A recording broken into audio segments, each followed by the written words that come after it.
there, thanks for joining me today. I'm Tina Carini and I am an independent Stampin' Up! Demonstrator from Byron, Georgia here in the United States. So I'm so glad that you're here for part 2 of our mini envelope and mini card that goes inside.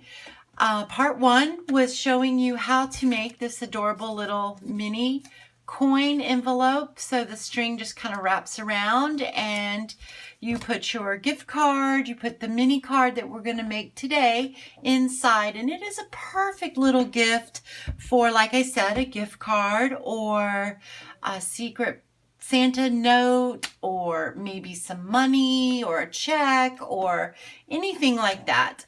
So let's go ahead and get started. So we were using the Perfectly Plaid bundle and wrapping paper. This is wrapped in plaid designer series paper that we're using, and our bundle Perfectly Plaid, and you can purchase this and save 10%.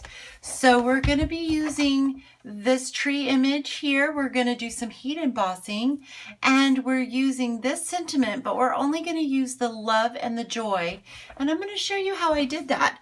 Okay, so I'm going to go ahead and put this aside, and we're going to bring in our cardstock. And I have my little template here for my little mini card, and our card base is in Cherry Cobbler, and it measures 5 1/8 by 3 7/8, and it is scored at 2 9/16 right down the middle. And then we have 2 layers here. The Whisper White layer is for the inside of our card. So let me go ahead and fold that. Give that a nice little burnishing here. So this is going to go in the inside, and this is measured at 3 3/4 by 2 7/16. And then our top outside layer is the same measurement, 3 3/4 by 2 7/16. Now I will have all the measurements for the mini coin envelope and our card on my blog, spongeandstamp.com. So you can jump on over there and get all the measurements and a supply list of everything that I need, that you need to make this just an easy click and shop. Okay, so today I am tongue-tied and I'm having a hard time with my words coming out right. So I hope that you guys will just giggle a little with me and that you will still leave here feeling really inspired today. So I am just going to put a little bit of some liquid glue on the back side of my Whisper White, because I'm just going to go ahead and layer this down in here. I didn't get that really that straight. If you guys know me, you know that I do not see straight. So sometimes putting something on straight is quite a challenge for me at times.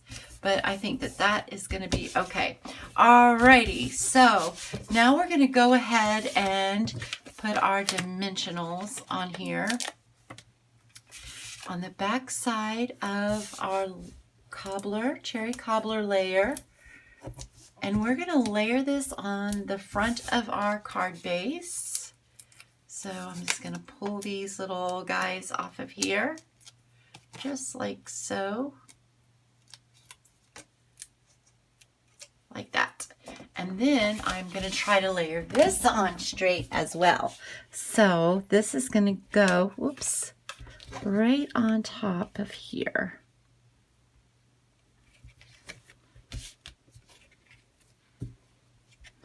I just noticed that I wasn't really in the camera that well, so I just brought it up a little bit. So there we go. So now I'm going to go ahead and take my pine tree punch out a beautiful tree that is the same pattern that we used for our mini coin envelope.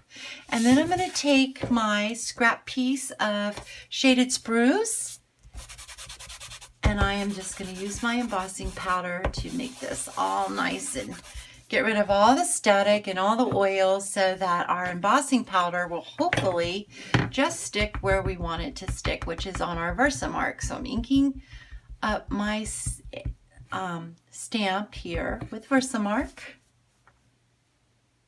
And just going to stamp straight down, straight up. There we go. And then I'm going to bring in our white embossing powder. And we are going to powder this up. So there we go. Just give it a nice little flick.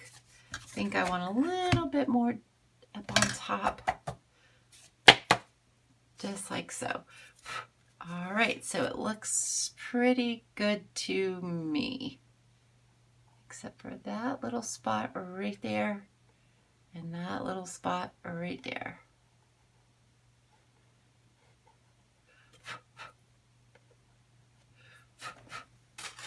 So when you get little spots like that, if you use a little paintbrush, you can get that off a lot easier than just trying to use your nail. Okay, so I am good with that. Sometimes you just get those rogue little ones, or sometimes when when you lift your image off, sometimes some ink might not really splatter, but I don't know what you call it, but if you get like a piece of fuzz or something on your image, and then it will get ink and it will make that little line. So then your powder is going to stick to that. And I think that might have been what happened right there. But that is okay. We fixed it. So now I'm just heating up my heat tool.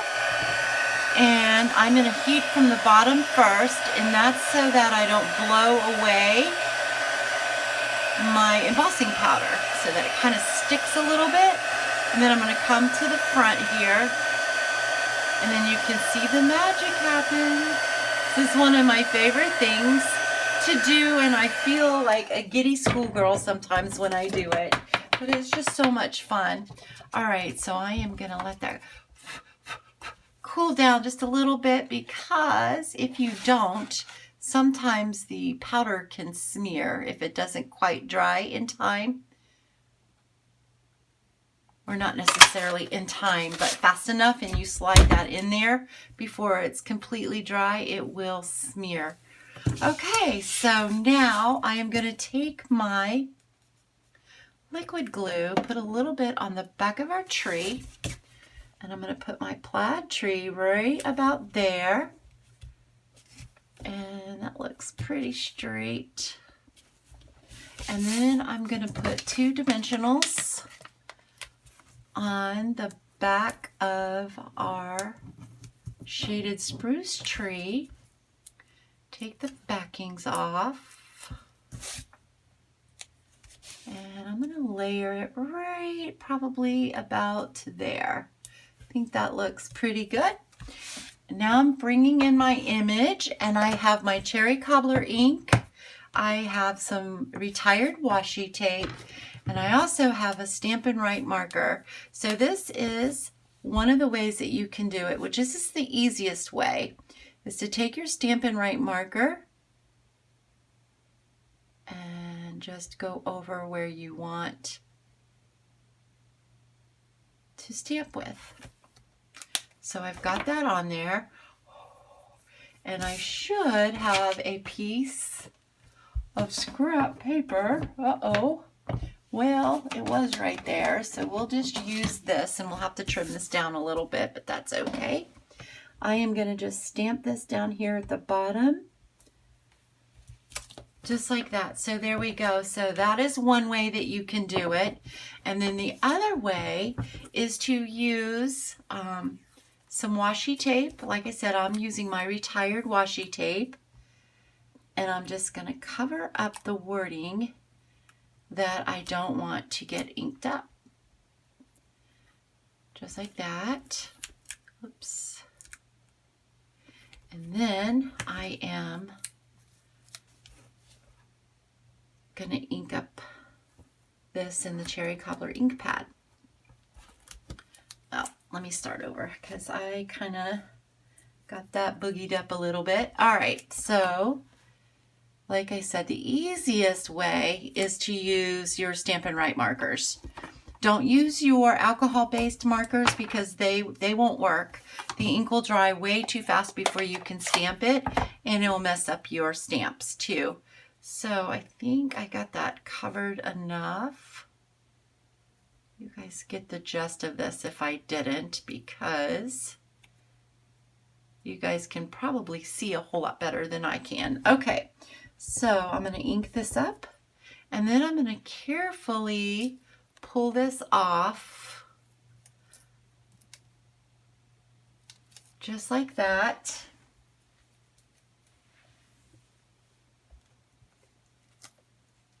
It stuck to my finger. All right, and then I am going to stamp this down. So we're going to stamp it right about there. And there we go. So there is 2 ways that you can do that, and either one of them is pretty simple. Using your marker, your Stampin' Right markers, is a little quicker, but they both work the same. So now I'm going to bring in my trimmer so that I can get a straight edge on this. And I am going to trim that about right there. Just trim that. So there I go. Got that. Bring in my scissors and just cut right there. All right, so now I've got that. I do have our piece of glimmer paper that is about 1/4 of an inch wide and 2 1/4 inches long. Right here it is. So that is going to go right across the front of this card. And we are going to use some of our liquid glue for that as well. Just like that. Okay. Ugh.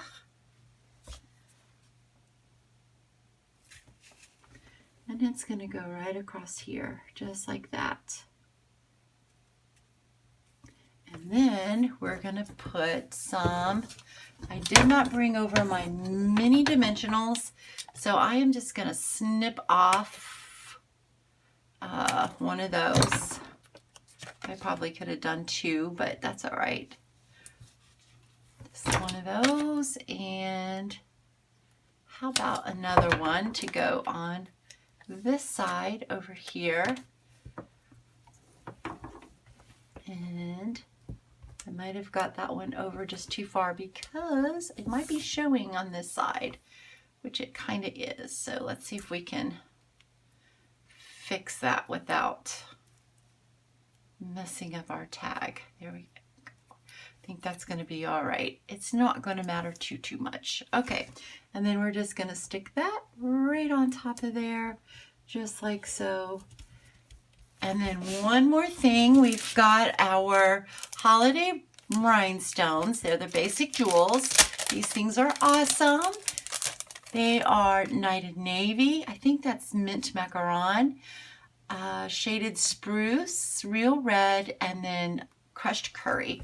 So we're going to use some crushed curry because that's the closest I have to gold. And we're going to put that one right on top of our tree. And then we're going to use a couple of more. So I think I'll put one about there, and then we'll put one here, and then we'll put one, yeah, about there, and then one more right there. So there we go. All right, so what do you guys think? So that's that. Then you can write your sentiment in the inside, or you can stamp it.